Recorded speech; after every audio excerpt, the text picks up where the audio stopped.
Hello दोस्तों, कैसे हैं आप सब। आज हम आपके लिए लेकर आए हैं पास या डाइस के सवाल। पास या डाइस के सवाल कैसे हल किए जाते हैं। पासा पासा जो है दो प्रकार के होते हैं, मानक पासा और सामान्य पासा।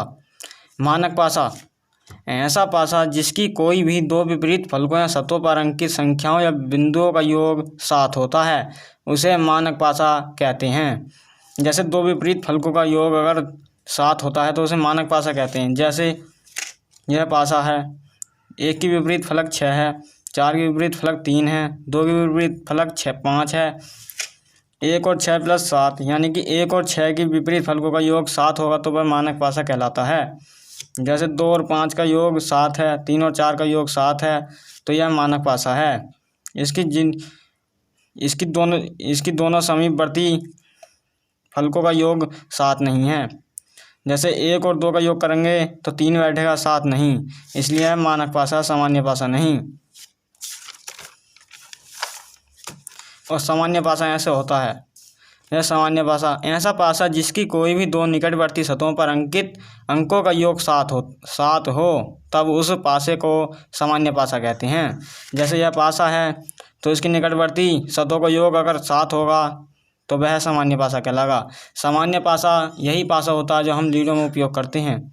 जैसे 5 और 2 7, 4 और 3 7, यानी कि जिस पासे की निकटवर्ती सतहों या फलकों का योग 7 होता है वह सामान्य पासा कहलाता है।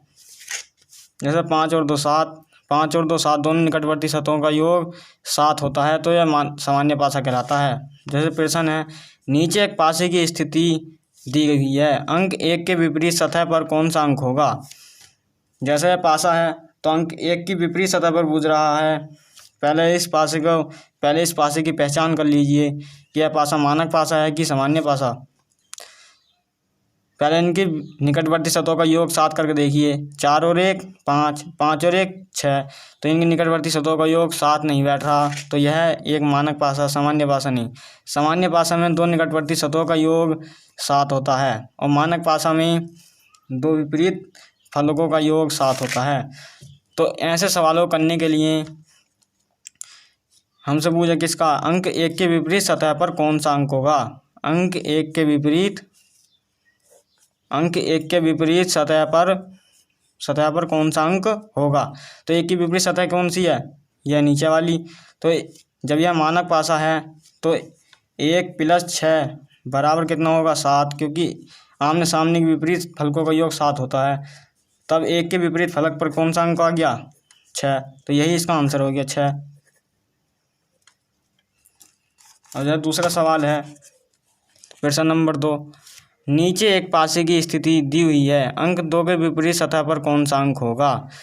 पहला यह पासा है, पहले इस पासे की पहचान कर लीजिए, पासा मानक पासा है कि सामान्य पासा है। तो इसके निकटवर्ती सतहों का योग गिनकर देख लीजिए। 6 और 1 7, 6 और 2 8, 2 और 1 3, तो इसके निकटवर्ती सतहों का योग 6 और 1 7 बैठ रहा है। और 7 किस में बैठता है, मानक पासा में या सामान्य पासा में। मानक पासा में विपरीत सतहों का योग या फलकों का योग 7 बैठता है और सामान्य पासा में निकटवर्ती सतहों का योग 7 बैठता है। तो 5 और 2 7, यानी कि इस प्रश्न में यह सामान्य पासा है क्योंकि इसके निकटवर्ती सतहों का योग 7 बैठ रहा है। तब ऐसे सवालों में जब इसके निकटवर्ती सतहों का योग 7 बैठ रहा है तो हमसे पूछा कि इसका अंक 2 के विपरीत सतह पर कौन सा अंक होगा। तो ऐसे सवालों में हमें यह निश्चित नहीं पता कि 2 के विपरीत सतह पर कौन सा अंक होगा। 1 के विपरीत 2 के विपरीत 3 भी आ सकता है, 5 भी आ सकता है, 4 भी आ सकता है। इसलिए हम निश्चित नहीं कह सकते कि अंक कौन सा आएगा 2 के विपरीत। अगर यह मानक पासा होता तो हम इसे निश्चित कह देते कि 2 के विपरीत 5 होगा, क्योंकि विपरीत सतहों का योग 7 होता है। तो इसलिए हम 2 के विपरीत 5 होता मानक पासा में, इसलिए हम 2 के विपरीत 5 कह देते मानक पासा में। लेकिन यह सामान्य पासा है तो हम 2 के विपरीत निश्चित रूप से नहीं कह सकते। 2 के विपरीत 3 आगा, 4 आगा, 5 आगा, तब इसका आंसर क्या हो गया, डी ऑप्शन 3। 2 के विपरीत 3 भी हो सकता है, 4 भी हो सकता है, 5 भी हो सकता है। इसलिए इसके विपरीत 3 या 4 या 5 तीनों में से कुछ भी हो सकता है। अगर आपने अभी तक हमारे चैनल को लाइक और सब्सक्राइब नहीं किया है तो आप अभी हमारे चैनल को लाइक और सब्सक्राइब कर दें। आपको ऐसे ही अगर किसी टॉपिक पर वीडियो चाहिए तो हमारे चैनल पर कमेंट करें, हम उसी टॉपिक की वीडियो बना देंगे।